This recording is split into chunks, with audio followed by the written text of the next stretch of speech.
Bien, entonces en esta clase vamos a estudiar cuál es el rol que juega el grado de aversión al riesgo en los procesos de negociación. Recuerda que hasta ahora nosotros hemos supuesto de que los negociadores eran agentes neutrales al riesgo, es decir, no les gustaba ni les disgustaba el riesgo, estaban totalmente indiferentes con respecto al riesgo, lo que significa, por ejemplo, que para ellos les generaría el mismo nivel de utilidad una situación riesgosa, una lotería, con un valor 100, que esos 100 con certeza. Bien, alguien neutral al riesgo estaría entre esas dos alternativas.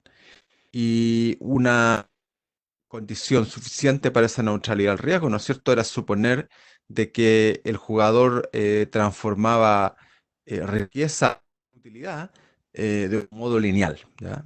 Si yo transformo riqueza en utilidad a través de una forma funcional lineal, es decir, qué sé yo, un alfa más beta por mi riqueza, entonces transforma a este jugador en un individuo neutral al riesgo, donde el caso más particular, el más especial, fue el primero que estudiamos, donde el individuo transforma en una relación uno a uno riqueza en una utilidad. Ese es como el caso especial máximo, digamos, de neutralidad al riesgo, pero en realidad lo más general es que lo transforma en forma lineal. Bueno, cualquiera de los dos casos, en esta clase de hoy día nosotros vamos a levantar ese supuesto y vamos a suponer que los jugadores son aversos al riesgo y por lo tanto, frente a la alternativa de una lotería con riesgo y recibir dinero con seguridad, en general van a estar dispuestos a recibir menos dinero con seguridad que entrar en una lotería que les ofrece un mayor valor esperado, ¿ya? Y por lo tanto están dispuestos a sacrificar, digámoslo así, riqueza con tal de evitar la lotería, con tal de evitar el riesgo. Y por eso se dice que son individuos aversos al riesgo. Y la forma operativa, ¿no? De implementar eso es suponer que su función de utilidad ya no transforma de modo lineal riqueza en utilidad, sino lo transforma de un modo no lineal y en particular lo transforma a través de una función cóncava, ¿no? Si nosotros pusiéramos en un eje la riqueza del individuo y en el eje vertical la utilidad del individuo, veríamos que esa función es creciente, obviamente más riqueza, más utilidad, pero es una forma, toma una forma cóncava, es decir, la pendiente es positiva, pero va disminuyendo, ¿no es cierto? Y por lo tanto decimos que la utilidad marginal es decreciente, ¿ya? Por lo tanto, todo individuo con utilidad marginal decreciente de la riqueza sería averso al riesgo. Bien. Bueno, entonces, como les decía, en esta clase el objetivo es estudiar cómo eso, la aversión al riesgo, influye sobre el proceso de negociación, sobre el resultado de la negociación. Y para eso nosotros vamos a estudiar el ultimátum, el juego del ultimátum. Y nuestro análisis, ya estos son los resultados por adelantado, nos va a decir que la aversión al riesgo juega un rol dual en el proceso negociador. ¿Por qué? En primer lugar, vamos a ver que el grado de aversión al riesgo de los negociadores afecta el resultado del proceso negociador. En particular, si hay más o menos aversión al riesgo, puede hacer que el proceso llegue a un término exitoso, es decir, haya acuerdo o puede que no haya acuerdo, ¿ya? Lo que vamos a ver es que el grado de aversión al riesgo eh, va a influir negativamente sobre las posibilidades de desacuerdo, ¿ya? Es decir, o más bien de acuerdo, perdón, de acuerdo, ¿ya? ¿Por qué? Porque si el grado de aversión al riesgo disminuye y es suficientemente más bajo, entonces las probabilidades de acuerdo van a aumentar. Al contrario, si el grado de aversión al riesgo más bien aumenta, entonces las probabilidades de acuerdo van a disminuir y lo que va a aumentar es la probabilidad de desacuerdo. ¿Bien? Así que hay una relación inversa, digamos, entre el grado de aversión al riesgo y la probabilidad de alcanzar el acuerdo mismo. Y la otra idea que vamos a obtener de este análisis que vamos a estudiar en esta clase es que supongamos que hay un acuerdo, ¿ya? Los grados de aversión al riesgo son tales que finalmente sí hay un acuerdo. Bueno, condicional a que haya un acuerdo, vamos a ver que el grado de aversión al riesgo, en el caso del ultimatum game, del receptor, del jugador que recibe la oferta, vamos a ver que ese grado de aversión al riesgo en realidad constituye una fuente de debilidad negociadora. ¿ya? O sea, si yo soy más averso al riesgo, eso me pone en una peor posición negociadora y por lo tanto yo voy a obtener una fracción menor de la torta que está bajo división, ¿ya? O sea, la aversión al riesgo no sería bueno para el jugador que es el receptor en este juego. En el caso del proponente, vamos a ver que no influye en términos de mayor o menor poder negociador, ¿ya? Bien, entonces vamos directamente al modelo. Bueno, como les he dicho, a lo largo de todo el curso nosotros aplicamos este enfoque de parsimonia. Parsimonioso significa ir alterando un solo supuesto a la vez, ¿ya? Entonces, por eso que siempre usamos el mismo modelo y vamos solamente cambiando una cosita del modelo para ver cómo ese cambio afecta a los resultados, ¿ya? Entonces, vamos a suponer que es una negociación de toda la vida entre dos jugadores, A y B. A es el proponente y B es el receptor, y ellos van a tratar de dividirse una torta de tamaño pi usando el procedimiento del juego. Aquí viene el cambio. Vamos a suponer que ambos jugadores son aversos al riesgo. Bien, ambos jugadores. ¿Y cómo lo vamos a operativizar esa idea? La vamos a operativizar a través de las funciones de utilidad. Entonces, vamos a decir que si W representa la riqueza final, entonces las funciones de utilidad de los jugadores, en caso, ¿no? En caso de recibir riqueza, ¿ya? O sea, la forma como ellos transforman riqueza en utilidad es la siguiente. En el caso del jugador A, nosotros enchufamos acá el nivel de riqueza W y lo que nos sale es lo siguiente. Él toma la riqueza y la eleva a 1 menos alfa. El caso del jugador B toma su riqueza final y esa riqueza la eleva a 1 menos beta, ¿ya? Donde alfa y beta son constantes, son parámetros que están entre 0 y 1, ¿ya? Nunca toman el valor 0 y nunca toman el valor 1. Y lo que representan esos factores son los grados de aversión al riesgo de los jugadores A y B respectivamente. Bien.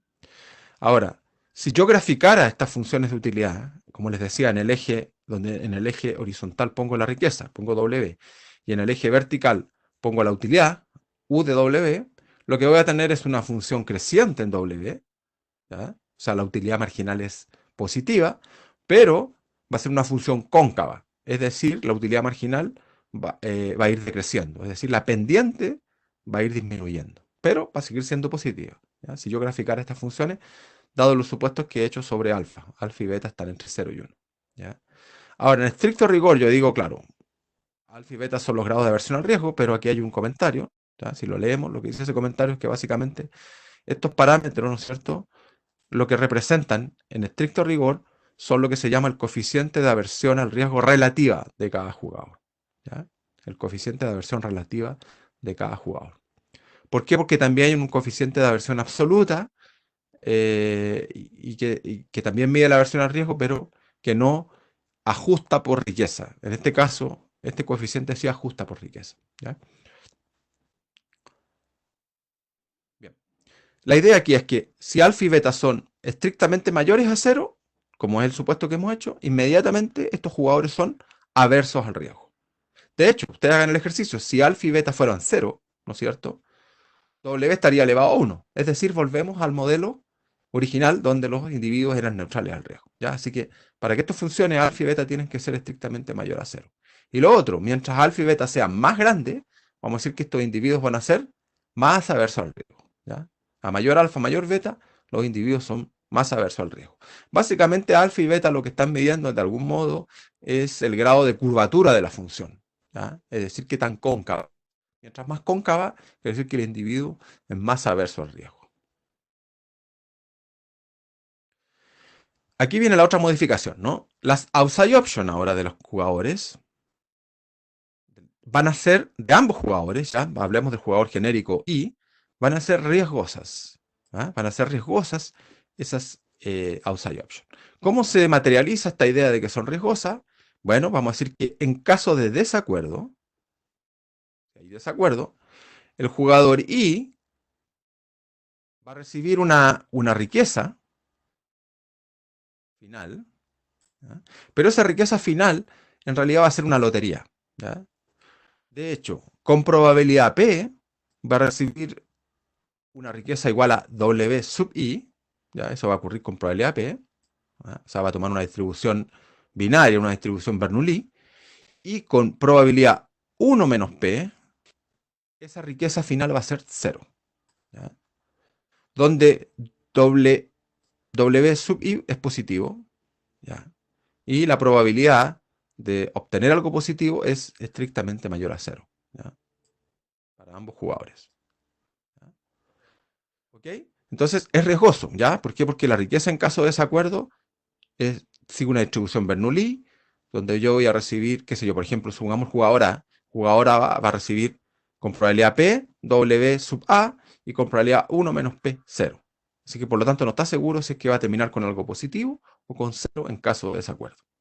Lo que podemos hacer en este punto sí es calcular el valor esperado de la riqueza en caso de desacuerdo. ¿Ok? Ojo con eso, es el valor esperado de la riqueza en caso de desacuerdo. Que es lo que está aquí, ¿no es cierto? En este comentario, fíjense. Dice, la riqueza esperada en caso de desacuerdo es la siguiente. Con probabilidad P se da el buen escenario y yo recibo W sub I. Pero con probabilidad 1 menos P se da el mal escenario y recibo 0. Entonces yo calculo, ¿no es cierto?, este promedio ponderado, y este promedio ponderado es P por W sub I. Por lo tanto, el valor esperado de la riqueza en caso de desacuerdo es P por W sub I. ¿Ok? Para cada jugador.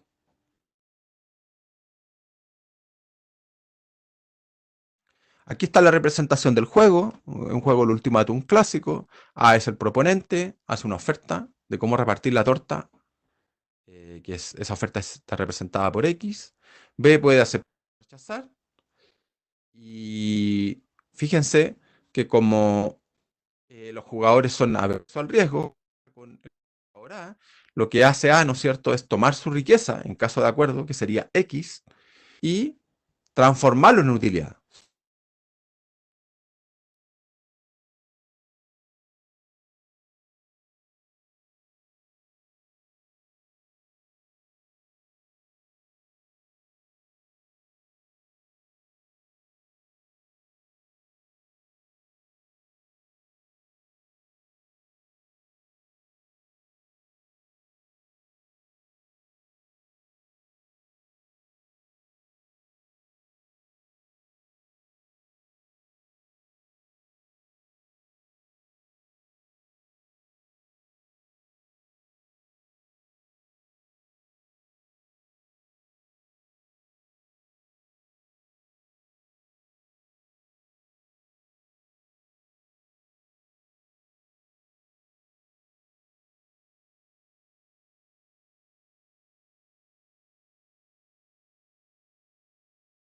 Y lo que está entonces en este vector de pagos, en caso de que B rechace, son las utilidades esperadas de cada jugador en caso de desacuerdo. Lo que diríamos es la outside option esperada, ¿ya? ¿Cómo se calcula eso? Bueno, es lo que vamos a ver ahora en esta otra slide donde está más clarito, ¿ya? Y para eso entonces vamos a hacer el mismo cambio de notación que hacíamos en el caso de las externalidades, ¿no es cierto? Entonces vamos a definir XA barra, lo que está aquí, como la fracción mínima de la torta que necesita A para aceptar el acuerdo. ¿Bien? Esa es la mínima riqueza que A requiere para aceptar. ¿Bien? Si le ofrecen algo menos que eso en términos de riqueza, en términos de torta, él no lo va a aceptar. ¿Cómo lo calculamos eso? Bueno, primero definimos UA barra, que era antes era nuestra outside option. Bueno, ahora vamos a decir que es en realidad como la outside option es riesgosa, más bien vamos a decir que es la outside option esperada del jugador A. ¿Ya? Entonces, perdone, este mínima fracción que necesita A va a ser aquella riqueza que evalúa la función de utilidad del jugador A, que es lo que está a la izquierda de esta ecuación, ¿no es cierto? Entonces sería tomar la utilidad de A y evaluarla en X. Eso tiene que ser igual a la outside option esperada, que es lo que está a la derecha de esa igualdad. ¿Okay? En el caso de la el lado izquierdo, ¿no es cierto? Significa que tomamos x a barra, que es riqueza, y lo elevamos a 1 menos alfa para poder calcular la utilidad del jugador A. Eso es lo que está aquí, ¿no? ¿Ya? Estamos simplemente aplicando la función de utilidad al jugador A. ¿Y qué hacemos a la derecha? Bueno, a la derecha es lo que tenemos que calcular esta famosa outside option esperada, que aquí yo tengo una nota, ¿no es cierto? Y dice, la outside option es riesgosa, ¿ya? Por lo tanto, lo que nosotros hacemos es computar la outside option esperada, porque como tenemos que tomar una decisión antes de que la incertidumbre se revele, yo no puedo decir, bueno, voy a esperar a ver qué sale de outside option, si sale WI positivo o sale cero. No, me piden ahora una respuesta. Como yo estoy obligado a dar una respuesta y hay incertidumbre, lo que hago es que puedo calcular la utilidad esperada. ¿Ya? Ojo, no la riqueza esperada, lo vuelvo a decir, es la utilidad esperada. ¿Y cómo vamos a calcular esa utilidad esperada en caso de desacuerdo? Bueno, aquí la nota lo dice. Déjenme ver si puedo pincharlo. Ahí, ¿no es cierto? ¿Cómo lo calculamos? Bueno, pues he puesto aquí, fíjense, la esperanza de la utilidad, E de UA significa que es la esperanza de la utilidad del jugador A. ¿Y cómo se calcula una utilidad esperada? Bueno, se evalúa la función de utilidad en cada estado de la naturaleza, es la riqueza que cada estado de la naturaleza da, y esas funciones de utilidad luego se ponderan por la probabilidad de ocurrencia de ese estado de la naturaleza. En este modelo es simple porque como hemos supuesto que hay una distribución binaria, ¿ya? Hay solo dos estados de la naturaleza. De la perspectiva del jugador A puede recibir una riqueza igual a W sub A, ¿ya? Y eso es lo que estamos haciendo en el primer término aquí, ¿no es cierto?, de esta fórmula. Estamos evaluando U sub A en la riqueza W sub A, y el segundo estado de la naturaleza es que el jugador A reciba cero. Y eso es lo que estamos haciendo acá, en el segundo término. Estamos evaluando la función de utilidad del jugador A en función de cero. Y luego de evaluar, ponderamos, ¿no? Ponderamos esa utilidad por las probabilidades de ocurrencia del primer estado, que era P, ¿no es cierto? Y por la probabilidad de ocurrencia del segundo estado, o sea, que la riqueza fuera cero, que era 1 menos P. ¿Ya?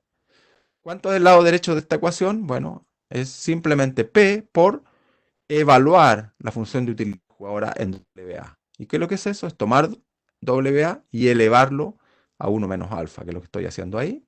Lo mismo hago en el otro estado de la naturaleza. ¿Cómo calculo U sub A sub 0? De 0, digamos, evaluado en 0. Es tomar el 0 y elevarlo a 1 menos alfa. Obviamente, 0 elevado a 1 menos alfa es 0. Por eso que finalmente, entonces, lo que queda como outside option esperada es esa expresión que está ahí. P por W A elevado a 1 menos alfa, ¿sí? Que es lo que está precisamente al lado derecho de esta ecuación. ¿Ya? Entonces, ahí en ese comentario está cómo calculamos la outside option esperada, ya que finalmente termina siendo P por W A elevado a 1 menos alfa. ¿Ya? Entonces, esto es distinto en el modelo anterior, porque en el modelo anterior, insisto, los jugadores eran neutrales al riesgo y la outside option además era cierta, y utilidad es igual a riqueza. No hay complicación con eso. Pero ahora se nos complejiza porque utilidad no es lo mismo que riqueza, porque los jugadores ya no transforman uno a uno, ni tampoco incluso en forma lineal, sino en forma no lineal. ¿Ya? Entonces tenemos que, si nos dicen que la outside option es riesgosa, tengo que calcular la utilidad esperada en caso de desacuerdo. Ahora, fíjense que aquí hay una simetría en el modelo, porque hay riesgo solo en caso de desacuerdo. En caso de acuerdo, no hay riesgo. ¿Ya? En caso de acuerdo, yo voy a recibir en el caso del jugador A, voy a recibir mi X, y en el caso del jugador B, voy a recibir pi menos X. ¿Ya? No hay incertidumbre en caso de acuerdo. La incertidumbre se abre en caso de desacuerdo. ¿Bien? Entonces tenemos esta ecuación, y ¿qué es lo que hacemos de esta ecuación? Como queremos nosotros encontrar cuál es ese XA barra abajo, ¿no es cierto? Que es el mínimo de riqueza que A necesita para aceptar, despejamos. ¿Y cómo lo despejamos? A cada lado de la ecuación elevamos, ¿no es cierto?, a 1 sobre 1 menos alfa, y eso finalmente nos queda en la ecuación 1, ¿no es cierto?, una expresión para ese x a barra, que es eso, ese término, ¿no? P elevado a 1 sobre 1 menos alfa por W sub A, ¿ya? Bueno, hacemos lo mismo entonces con el jugador B, calculamos su xb barra, que sería la mínima riqueza, la mínima fracción de la riqueza que este jugador B necesita para aceptar un acuerdo.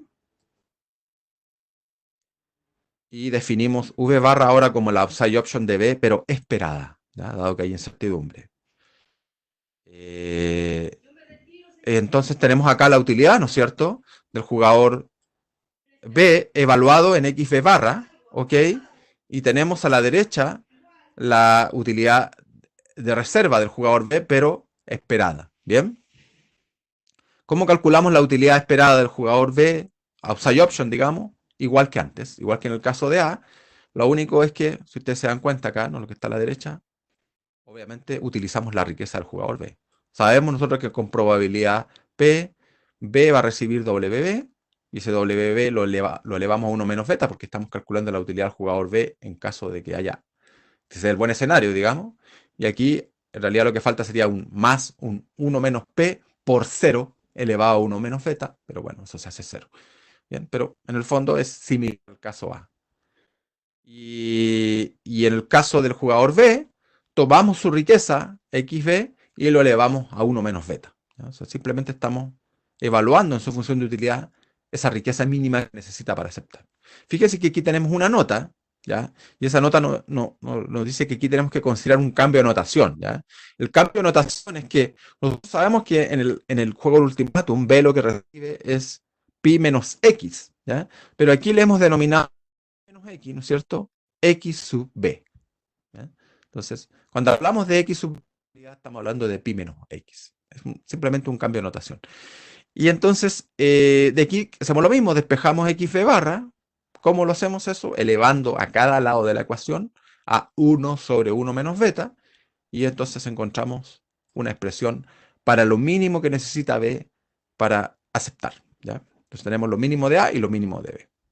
Y de pasada, ¿no es cierto?, lo que hemos hecho es calcular la upside option esperada de B, que es P por XB elevado a 1 menos beta, y lo que está acá en esta otra slide, la utilidad es la upside option esperada de A, ¿no?, que es P por WA elevado a 1 menos alfa, y eso entonces estaría ahora explicando estos términos que están aquí. ¿Ya?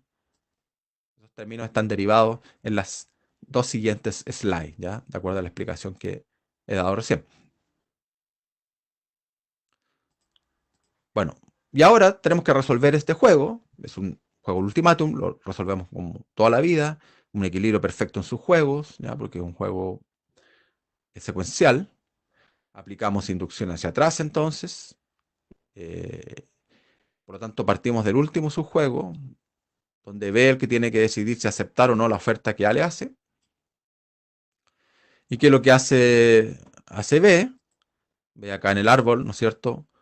Compara lo que podría recibir en caso de aceptar la oferta de A, que sería pi menos x elevado a 1 menos beta, y de acuerdo que recibiría su upside option esperada, que es p por wb elevado a 1 menos beta. ¿Ya? Esa comparación de esos dos términos es lo que está acá. Entonces B, ¿no?, compara esos dos pagos, esos dos beneficios en caso de acuerdo versus en caso de desacuerdo. ¿Ya? Y de ahí, para efectos de hacer un análisis más limpio, despejamos x. Básicamente lo que tenemos que hacer ahí es elevar a los dos lados por 1 sobre 1 menos beta.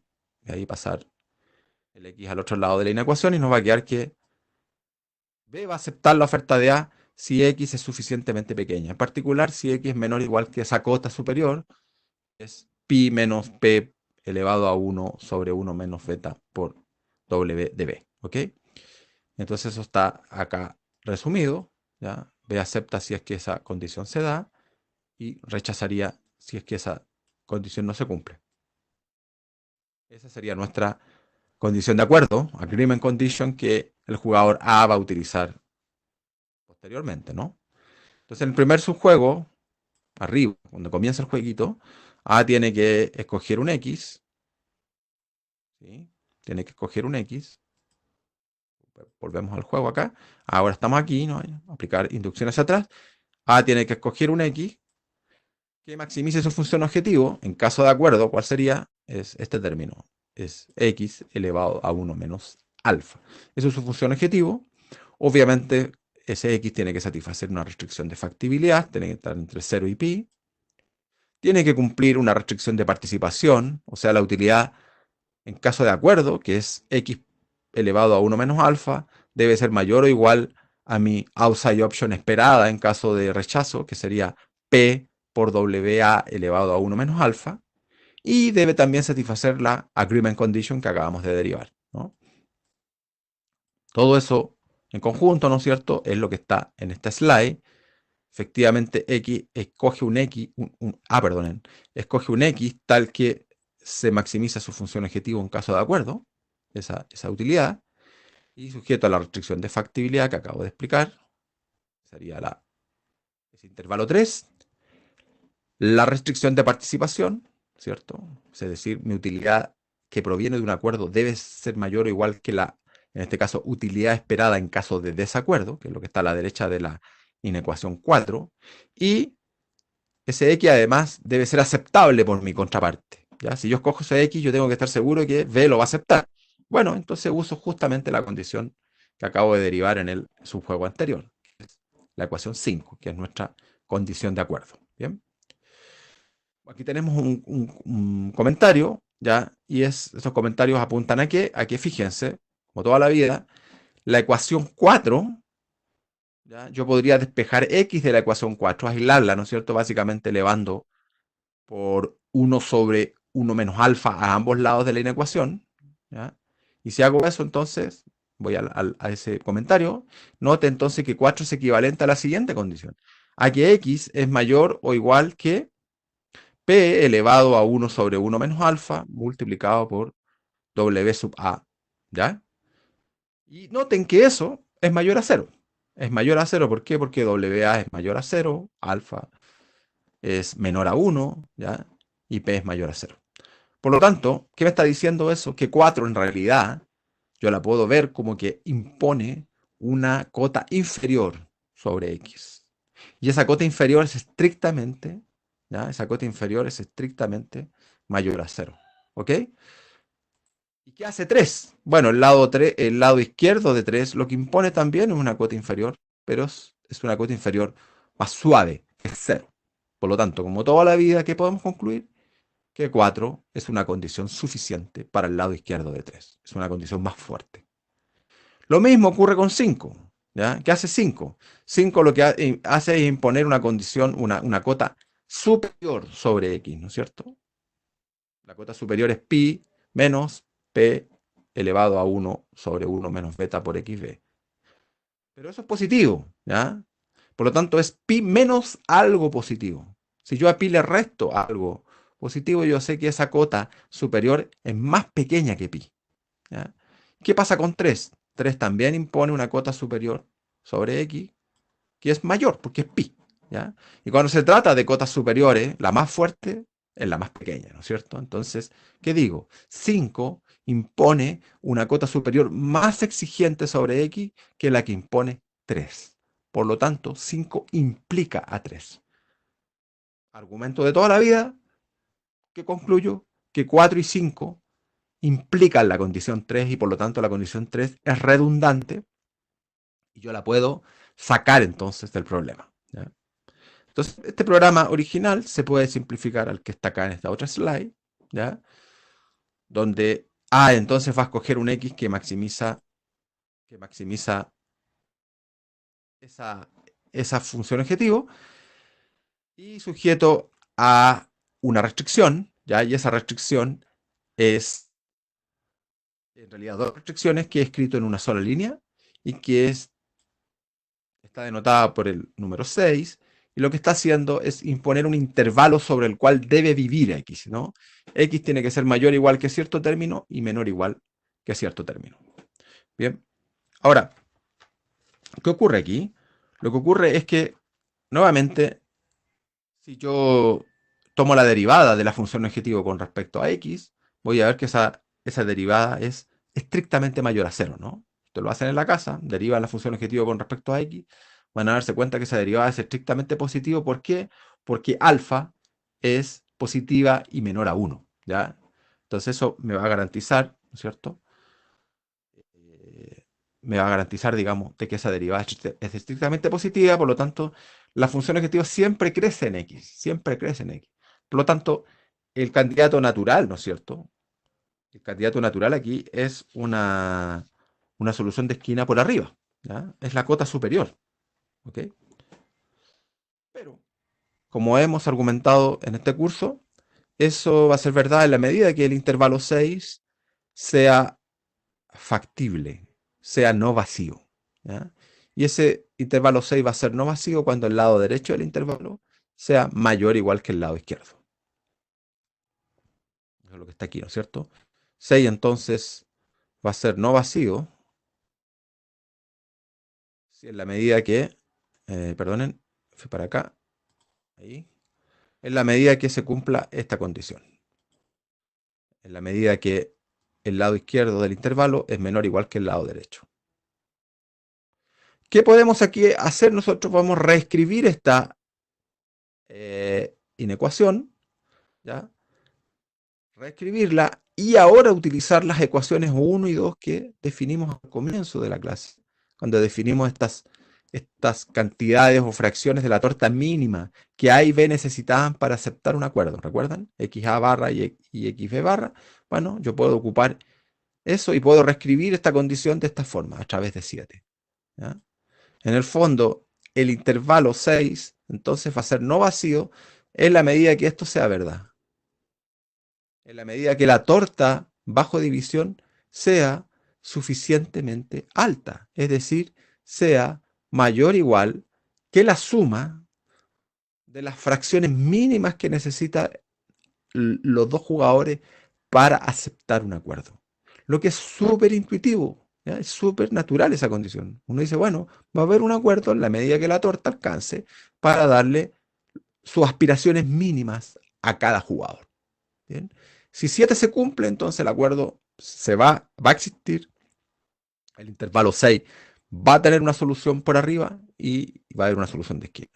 Sin embargo, si la condición 7 no se da, es decir, la torta es más pequeña que los mínimos que necesito darle a cada jugador para que acepte, obviamente va a ser imposible alcanzar un acuerdo y la negociación se va a romper y cada jugador va a terminar entonces con su outside option esperada. ¿Ya?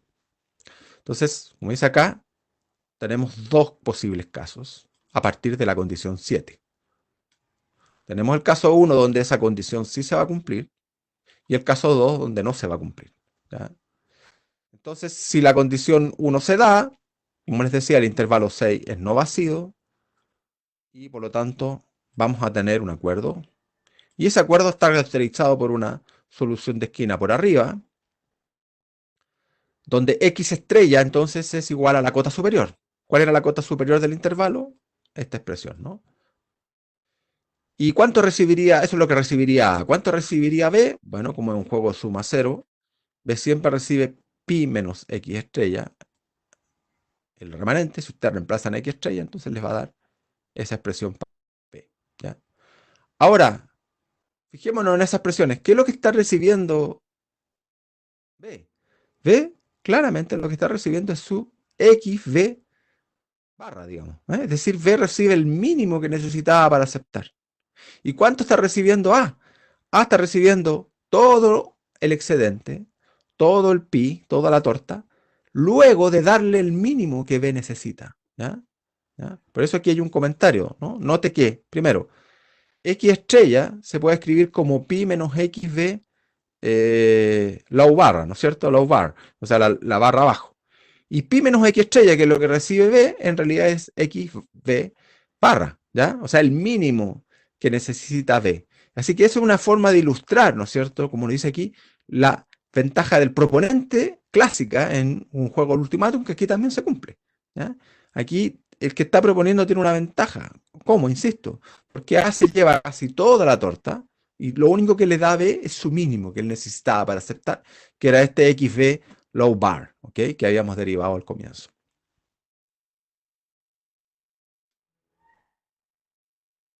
Bien. ¿Cómo caracterizamos entonces el equilibrio de este juego? A través del set omega estrella, el equilibrio perfecto en su juego. La estrategia óptima para A entonces es elegir ese X estrella, ¿no?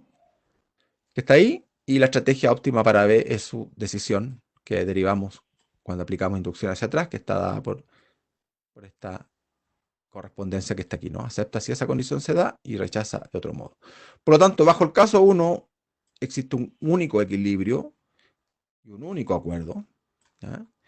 Y entonces lo que nosotros podemos hacer es calcular el par de equilibrium payoff, o sea, los beneficios que recibirían los jugadores en caso de acuerdo. Es decir, cuáles serían las utilidades que los jugadores recibirían. Ojo que dije utilidades, ¿no es cierto? No las riquezas. ¿Cómo lo hacemos eso? Evaluamos en la función de utilidad de cada jugador la riqueza que recibirían en caso de acuerdo. ¿Ya? En el caso, por ejemplo, del jugador A, ¿no? Sería UA de estrella, sería tomar la riqueza que recibo en caso de acuerdo. ¿Cuánto recibe A? A recibe esto, pi menos P. A ver si lo puedo marcar bien. Eso que está ahí. No puedo marcarlo bien. Bueno, pero lo que recibe A es pi menos P elevado a 1 sobre 1 menos beta por WB. Y lo que hace A, toma eso y lo transforma en utilidad. ¿Cómo lo hace? Lo eleva a 1 menos alfa, ¿ya? Que es lo que está aquí. ¿Cómo calculamos el equilibrium payoff para B? Lo mismo. ¿Cuánto se lleva B en caso de acuerdo? B se lleva su mínimo, ¿no es cierto? ¿Cuánto es? Acá está. Aquí está. B se lleva P elevado a 1 sobre 1 menos beta por WB, ¿no? Que es lo que está aquí. Eso que está aquí, elévenlo a 1 menos beta. Si lo elevan a 1 menos beta, transformando riqueza en utilidad, les va a dar este resultado que está aquí, ¿no? El segundo elemento del par ordenado. Eso que está aquí, que no puedo marcar. ¿Ya? Disculpen, pero no lo puedo marcar. Ahí sí. Les va a dar eso. P por WB elevado a 1 menos beta. ¿Bien? Entonces esa es la forma de calcular los equilibrios en payoff. Es tomar la fracción de la torta que se lleva cada jugador en caso de acuerdo y esas fracciones transformarlas en utilidad. Bueno, existe un caso 2, si es que la condición esta que conversábamos no se cumple, ¿ya? En ese caso, entonces, no va a haber nunca va a haber un X que satisfaga el intervalo 6, el intervalo va a ser vacío, vamos a tener por lo tanto un desacuerdo y la negociación se va a romper, se va a quebrar, la torta va a quedar sin división, ¿no es cierto? La torta queda sin división, ¿ya? Es súper ineficiente esto, y entonces el equilibrio sería el siguiente. La estrategia óptima para el jugador A sería elegir algo que sabe A que B no va a aceptar. ¿Ya? ¿Y cómo? Es ofreciendo un X que sea, aunque sea levemente superior a la cota superior, es decir, por eso le sumo un epsilon que es positivo, y yo sé que B la voy a rechazar, ¿no es cierto? Porque no se está cumpliendo la condición de que está aquí arriba. ¿Cuáles serían los equilibrium payoff? Bueno, serían las outside options de los jugadores, ¿ya? Pero recuerden, en este caso, la outside option es riesgosa, por lo tanto, lo que calculamos en estricto rigor son las outside options esperadas, ¿ya? Que esté par ordenado. En el caso del jugador A, sería ese término que ya derivamos, ¿no? En una de las primeras slides, y en el caso del jugador B, sería este otro término. ¿Bien? Es la utilidad esperada de A y de B en caso de desacuerdo. ¿Bien? Entonces vamos a detener aquí con la grabación y en la siguiente grabación vamos a explicar cuáles serían las fuentes de poder negociador.